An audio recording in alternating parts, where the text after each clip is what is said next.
You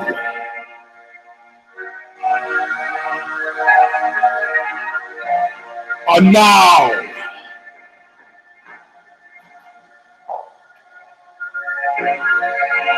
about to witness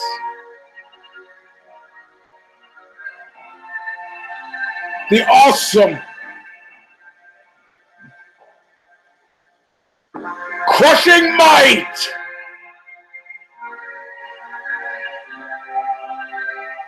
of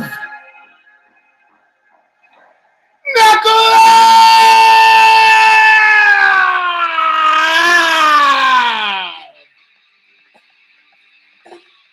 Welcome, my friends,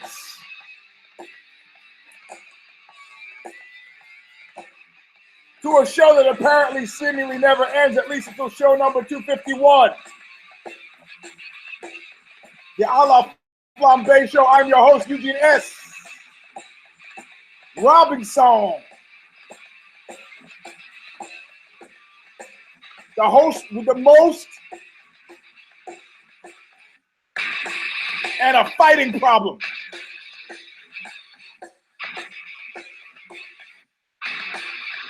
If you're paying attention to the time, you know the fight just finished. Got in the car, drove to the studio, yeah, whatever. Set up. Popeye's watching me. Hey, I don't get a chance to eat.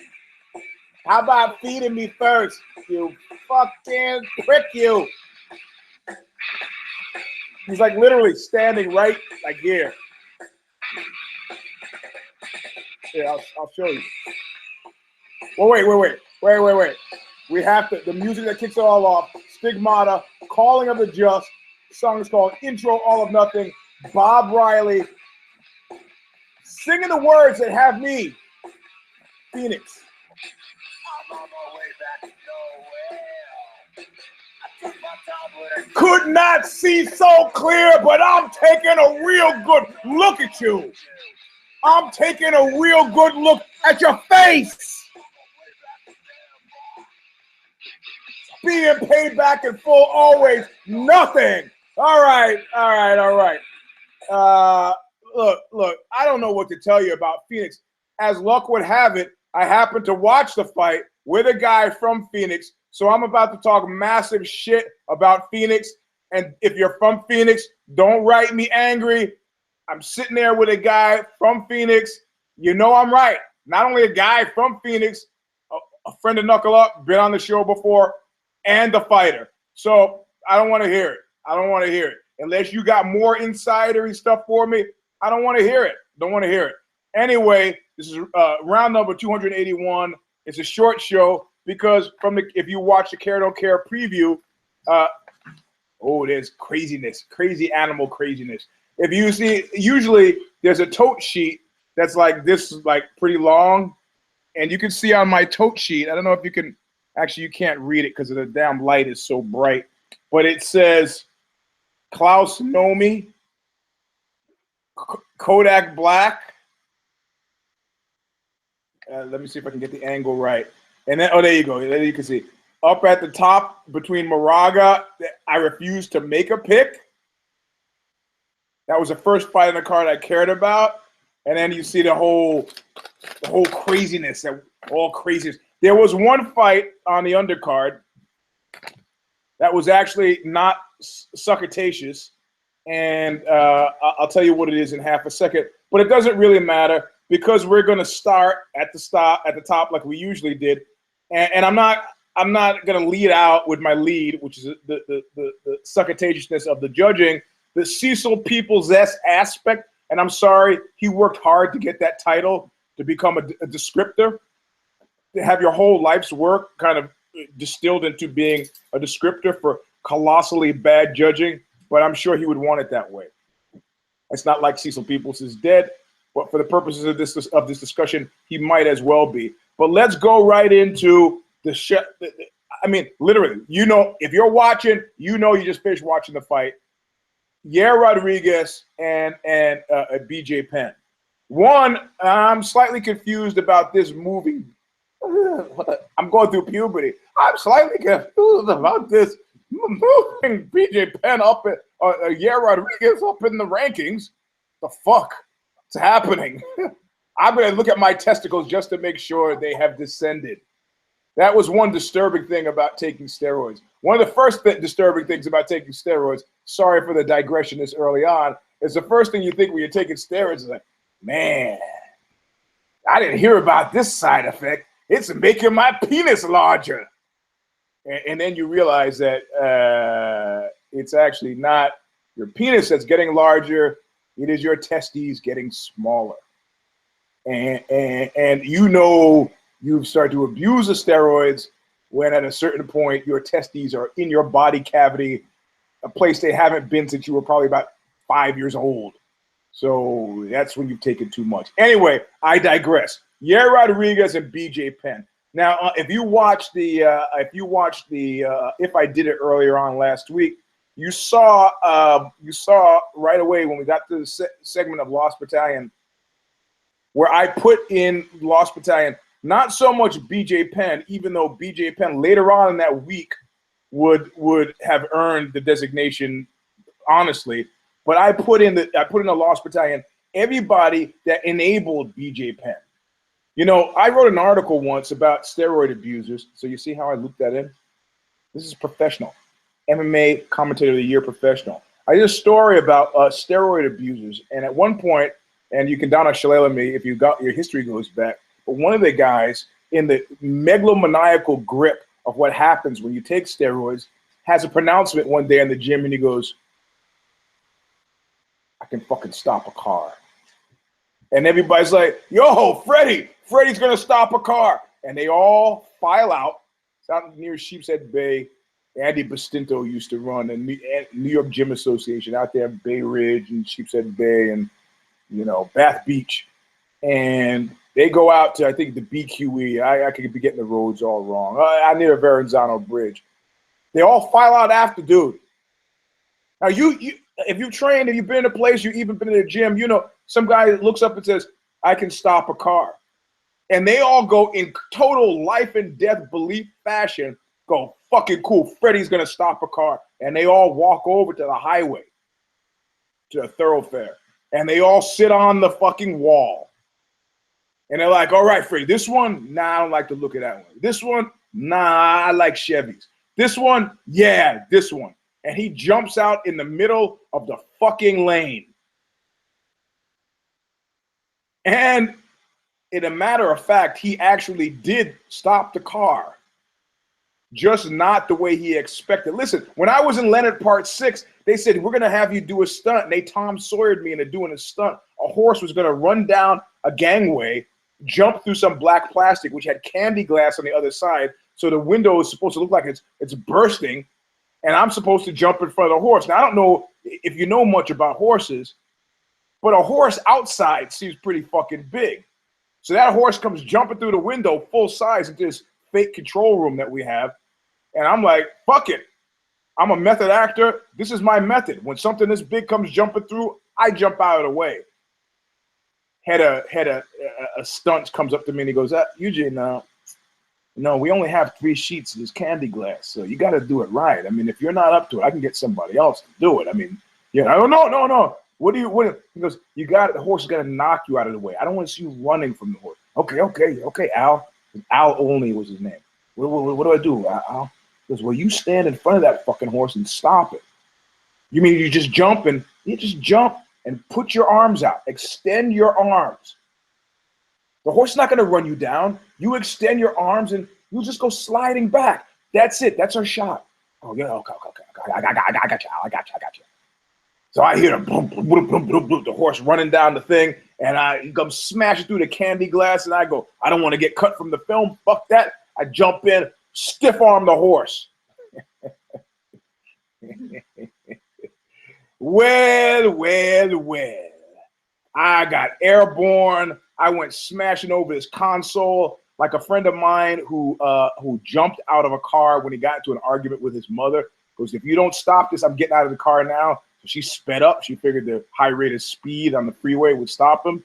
He said, fuck it, opened the door, jumped out. The first thing he said to me, like my friend who crashed his motorcycle on the Autobahn going 120 miles an hour, he's like, I thought I would never stop rolling. And that horse knocked me all the way over the fucking thing. And I could tell the stunt guy came up to me like, I was on the floor, came up to me like, you okay? I go, yeah, wow, man, that was intense.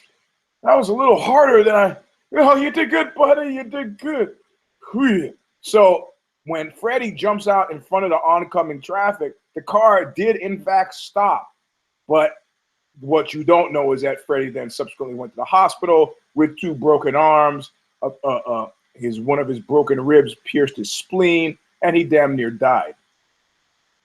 I say this all to say that sometimes,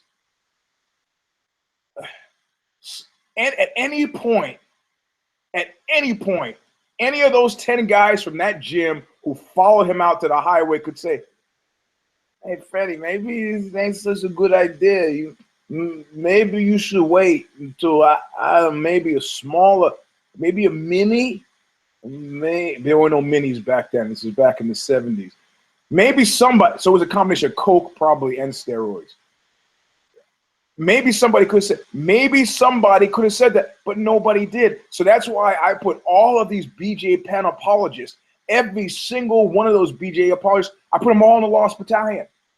And later on in the week, when BJ Penn said, when you see me out there, it's going to look like a professional against an amateur. 32 unanswered blows later, it was more right than he ever thought. What the fuck was he thinking? And what was going on with Big John McCarthy? Now, my count may be 4 or 5 blows off, but I counted, and you can count again if I had time before coming from the dude's house to doing the show. I counted 32 unanswered blows. 32. Now, BJ Penn, usually I say my standard is Sean Shirk after that match was like, I'm not protesting the stoppage. Was protesting the stoppage. Man, that's pride talking. Like Marcellus Wallace said, pride hurts. It fucking hurts. Nobody believed he was going another 5 fucking rounds. Nobody believed that was 21 seconds into the second round. Did you think he was making it 4 minutes and 39 seconds? No, you didn't believe that. So all you guys standing by your own personal woodpile to God, BJ Penn, it's going to be the people, the Vegas odds makers, they're sometimes not right. But here, they weren't right enough. There's a great line. There's a Fear Power God spoken word graven image compilation. I think some guys up in Idaho ended up putting it out on CD. I put it out. And it has got Anton LaVey from the Church of Satan, Mark Pauline from Survival Research Laboratories, Jello Biafra, Charles Manson. Got tons of people. What are you texting me here? Somebody's Twitter or tweeting me. What? What are you complaining about? What does the guy say? Comment on KNUCKLE Live. Gina Levaquel. Love Eugene Robinson, but his narcissism and his long-winded stories about himself distract me. Well, thanks for writing, Gina. That reminds me of a story about, oh my God, I was fantastic that moment. That moment when, okay, I was in this basement in Brooklyn, and this is when I created hip-hop single-handedly on Rutland Road because I laid the plan for Spider-Man, and I put the S on Superman's chest, and I wrestled with Hercules, and I swam across the 7 seas. A beat, y'all, a beat. Should I continue?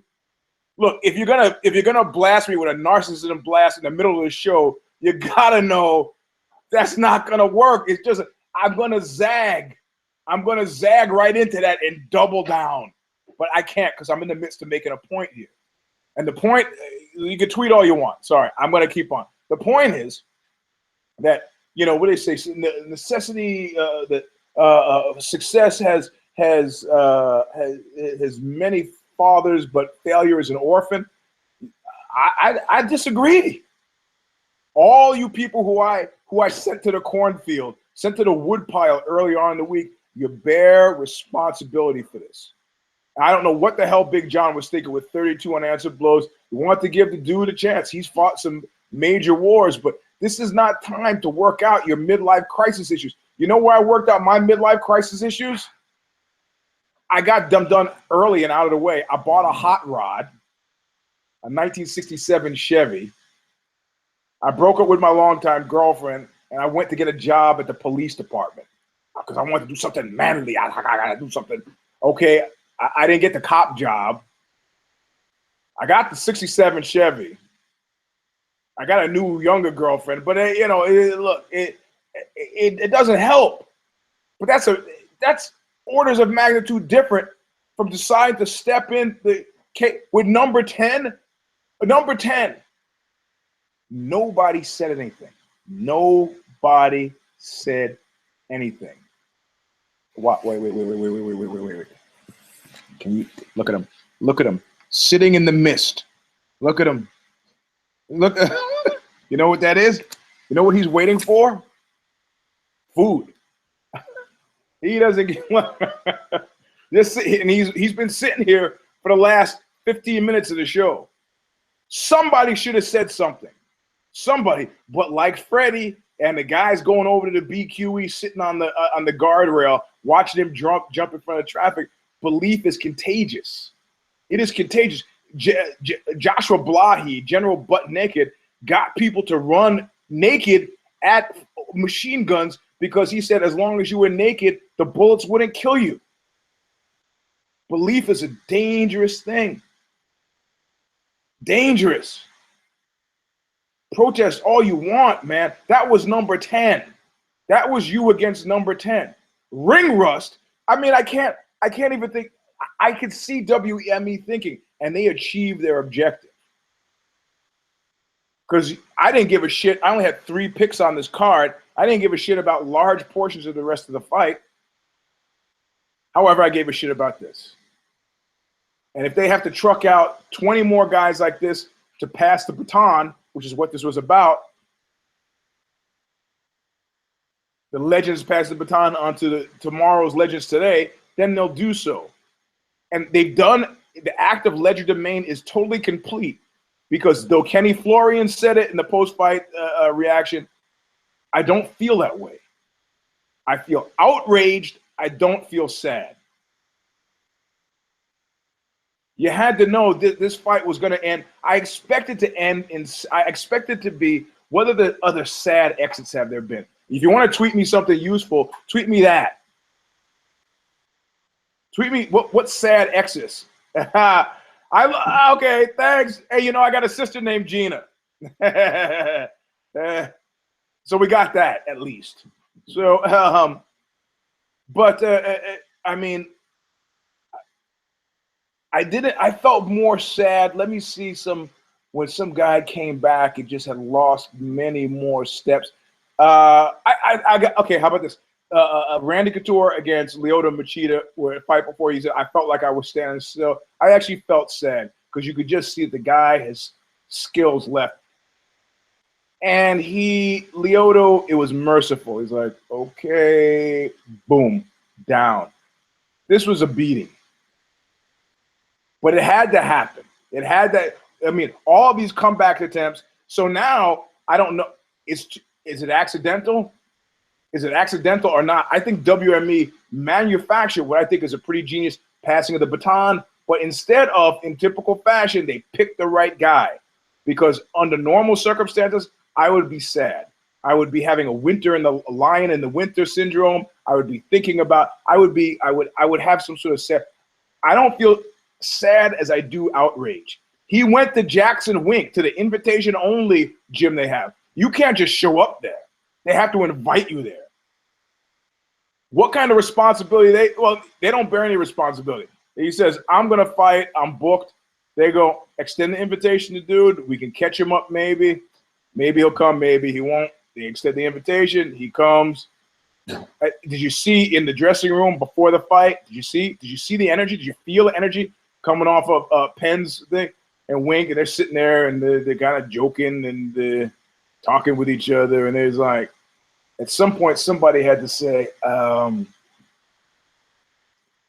it was like Leonard Part 6 in total. When I'm reading the script and I'm going, it's not funny.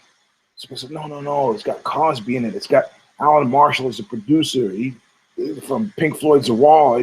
Man, they got big brains behind this. This is going to be spending $40 million on it. It's going to be a winner. It's going to be. So everybody, it's like out of those 10 guys who went to sit on the guardrail, there had to be a breakdown of hardcore true believers, slight skeptics, and some guys are like, oh, this is going to be great. A large portion of the viewing audience probably was like, oh, this is going to be great. Whether or not you were, look, I'm wearing work gear. This is the Aussie logo, which most people see and they go, Z, ZY, XX, YY, XY. It's a genetic thing.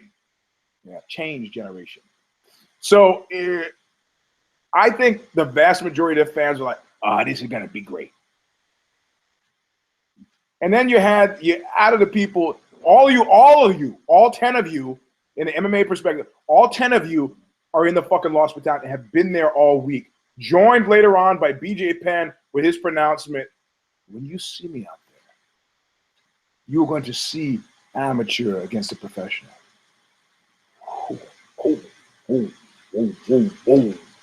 So everybody's there now. They're all by their own wood-piled guys. But only some of them, and this is like happens with hell, say the reigns on the just and the unjust, like the unjust, the sort of unjust, the very unjust, all those 10, that the 2% that actually were like, man, you could really do it. Those guys, you got the most misty seat of them all. I can deal with the sadist.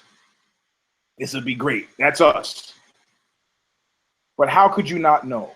And like I said, with the Fear Power God compilation, Jello Biafra did a piece about Space Shuttle Challenger. And they said, well, if that hadn't blown up, you know what they were going to do with the next one? They were going to put plutonium on it and shoot it in outer space. That was the way they're going to try to get rid of plutonium. Just shoot it in outer space. And there's a line in it, in the spoken word piece Biafra does, and he goes, how reckless can you get? How reckless can you get? And that immediately comes to mind. For all you guys, I know my voice feels like it's coming from the clouds for all you guys in the Lost Battalion and BJ Penn. But I'm going to have to ask, how reckless can you get? I used to fight MMA too.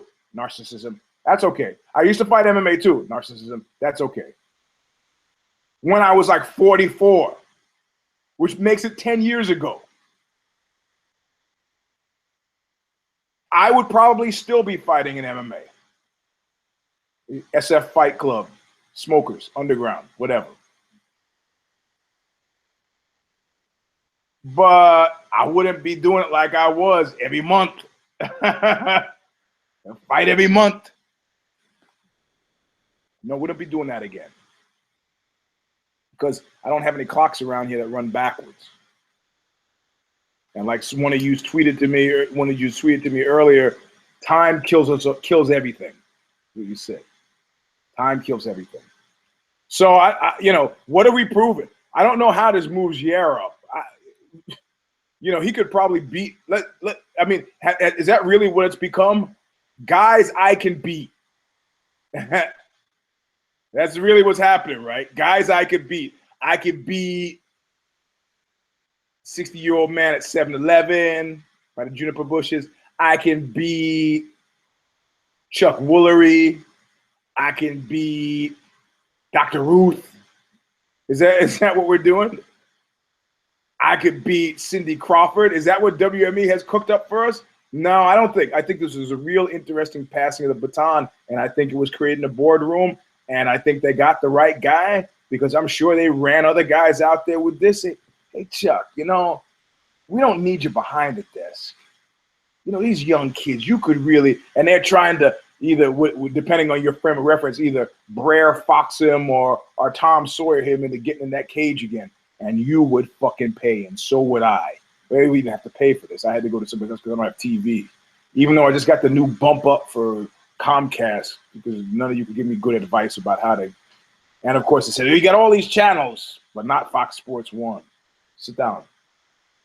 Sit on that clean carpet. Just rub your ass right on it. So, won. And I love him. Love that guy. He's one of the don't cares who became a care. Love him. It was a masterful fight. Did he prove anything? Should he move up the list? I don't think he should move up the list, but it doesn't matter. Those numbers mean nothing. The numbers mean nothing.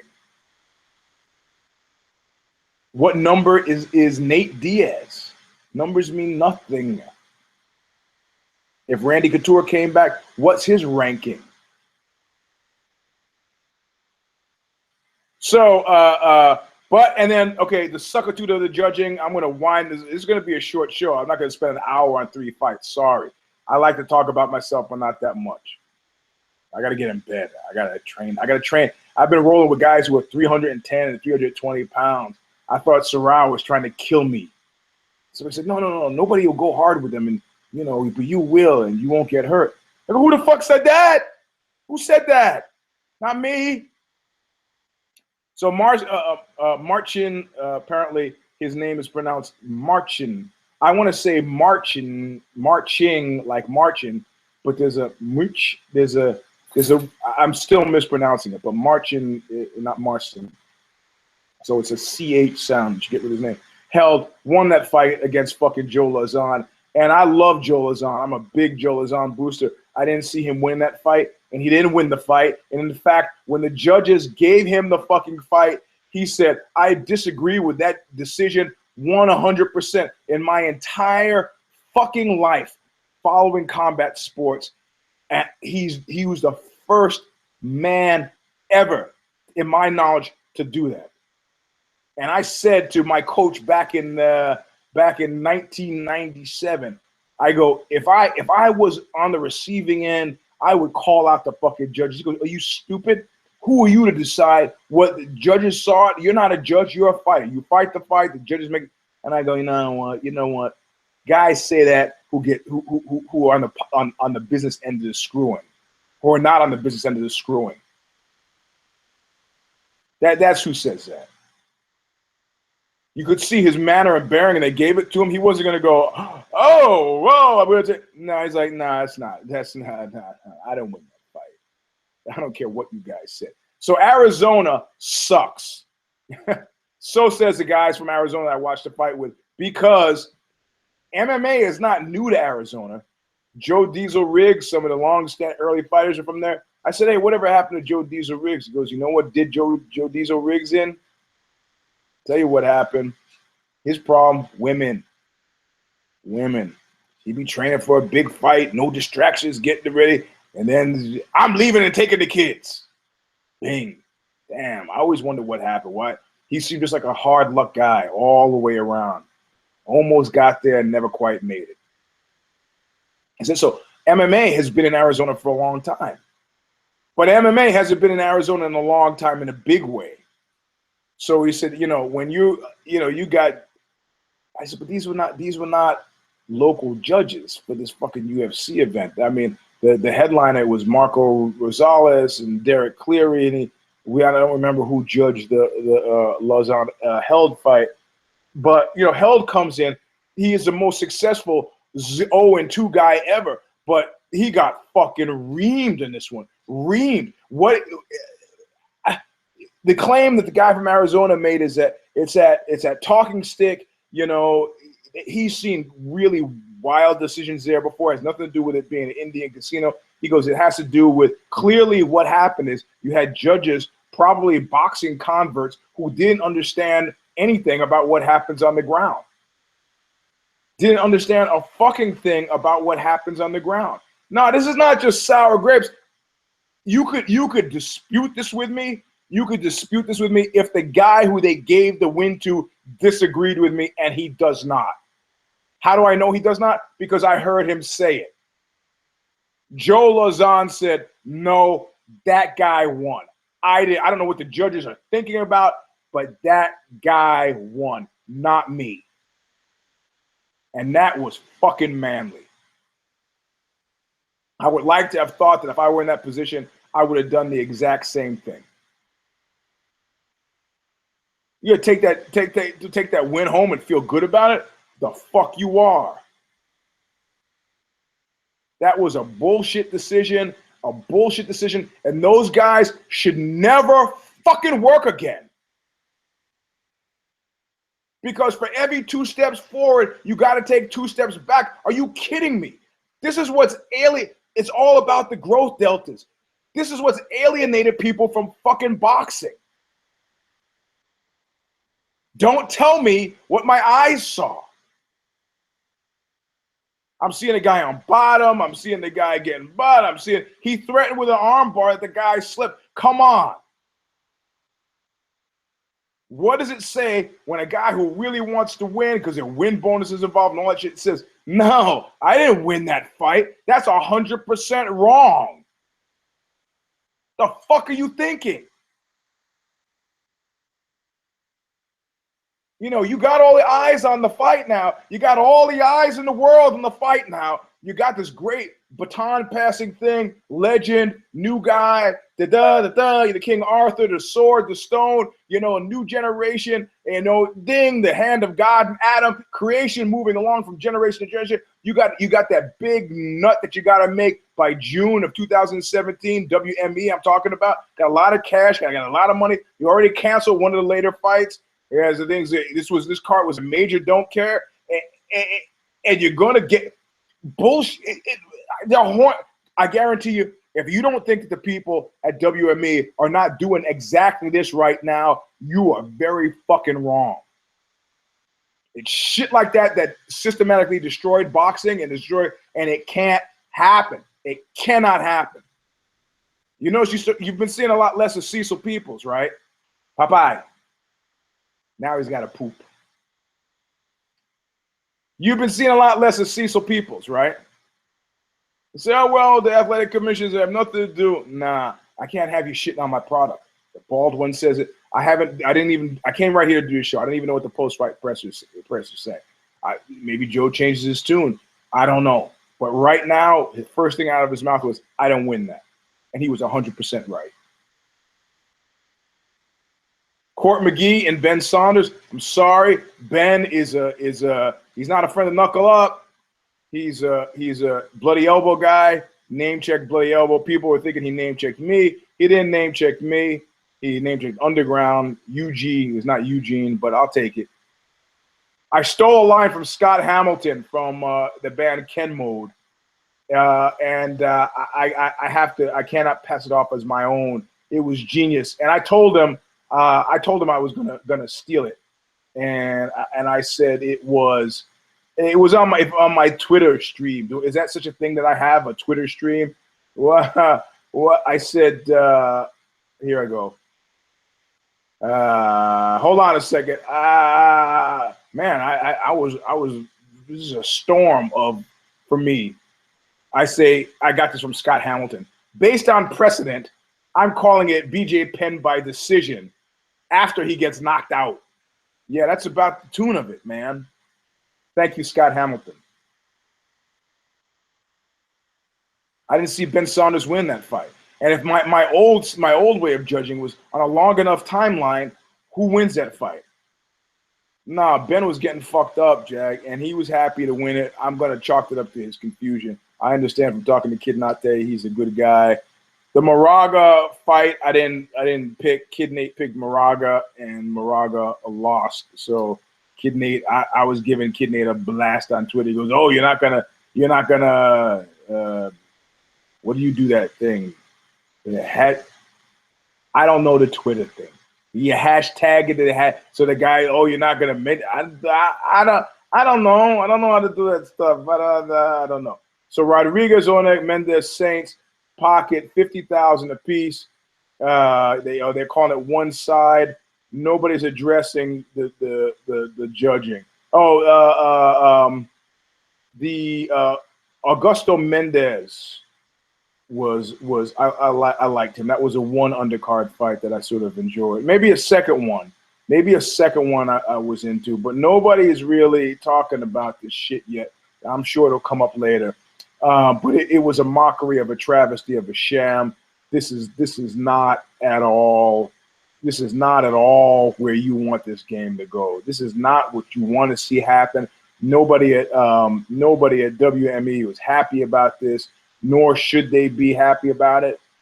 Oh, here we go. I'm gonna maybe they can tell me who the judges were. I want to find out who the judges were. Hold on, I'm getting some information here. Just give me a second, and then I'm going to end the show because it's an early show. It's late for you guys, maybe. So, so all the fights I didn't care about, I still didn't care about. Sorry. There's a lot to not care about, and I actually got there for the prelims. Yep, I didn't care about Alex White and Tony Martin. I wish them both dead. I did like Alexei Olenek and Victor Pesta.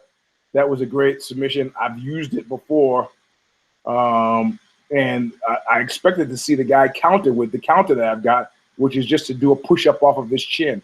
So Olenek is doing like a rear naked choke, but he's doing it from the front, and he turns it to in Ezekiel when he sticks his fist inside. All you do is stick your hand in between and then push up, like a push-up.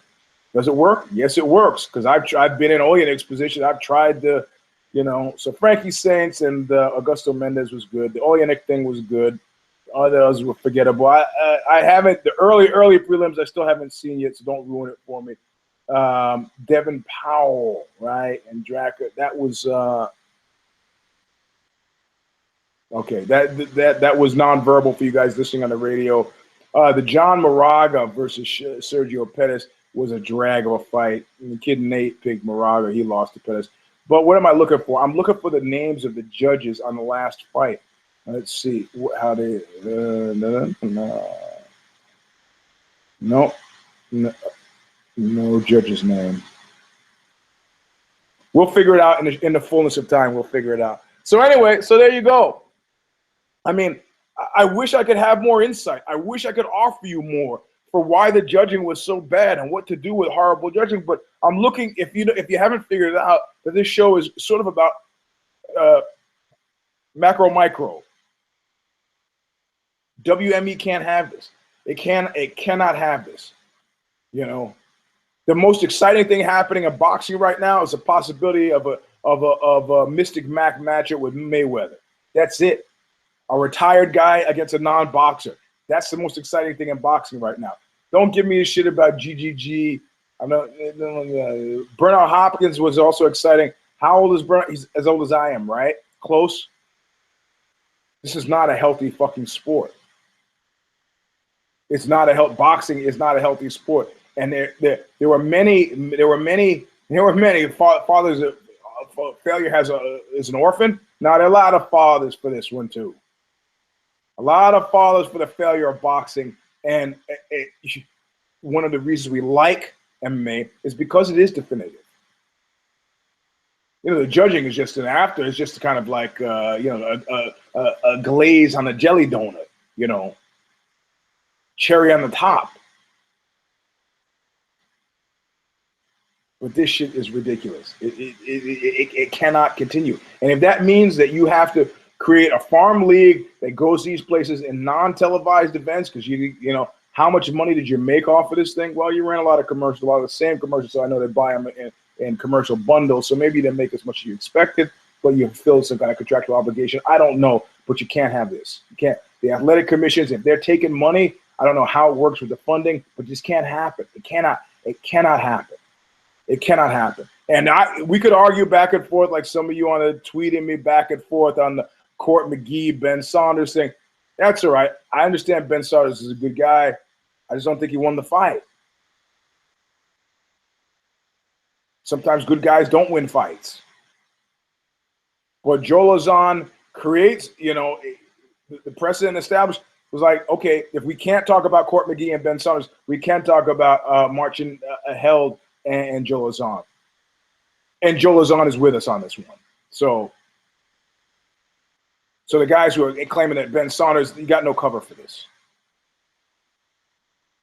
You got none. So I wish I could have a nicely, neatly wrapped conclusion where I could say, oh, well, what this means is that you could, that the thing, but I got nothing. I got nothing. What the fuck do you, I mean, those guys, am I wrong? Am I wrong to be apoplectic that I'm sitting here in 2017 after a $4.2 billion sale and I'm complaining about judging? That's like me buying a fucking Maserati and complaining that the radio is on the fritz. How the fuck, come on. How does this happen? How does this happen in this day and age? Somebody needs to get, you know what? They need to have the last 5 minutes of the Godfather moment for this. They have to have it. They have to, I don't know what has to happen, you know. I don't know what has to happen. I don't know what has to happen to keep something from like this happening. Somebody's writing, a motivated kid Nate is like a motivated pen. Yeah, man. And you can't feel sorry for BJ Penn because he was rich before he started. He was rich from fighting.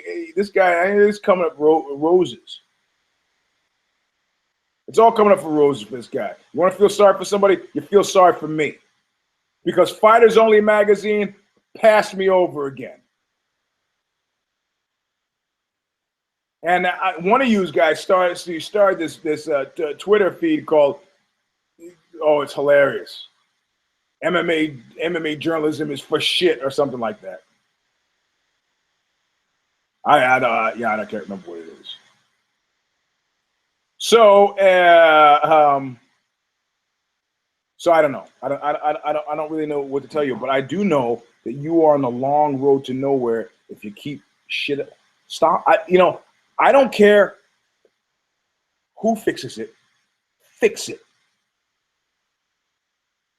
Fix it. And I want to know where these judges are sitting, and I want to know what they're watching.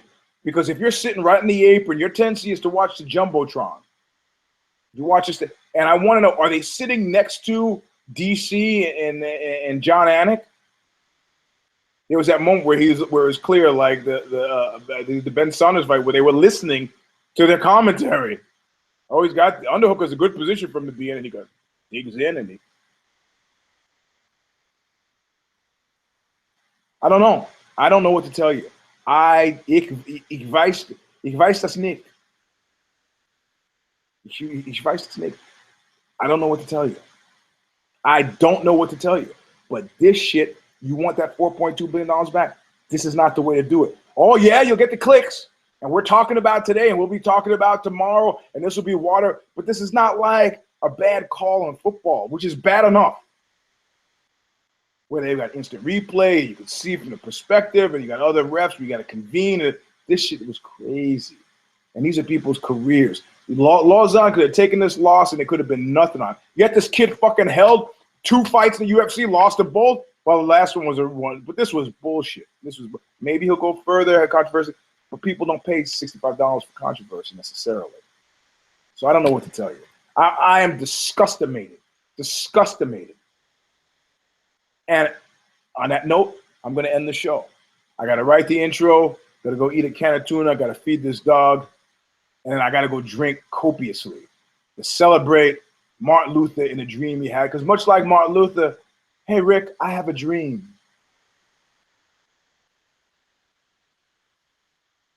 That someday that I'll be judged not by the color of my skin or the content of my character, but by the size of my cock.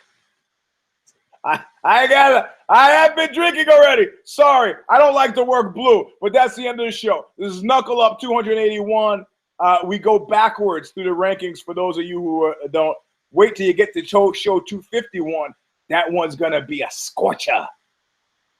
And I am your host, Eugene S. Robinson, the S standing for Suckitude, suffering succotash.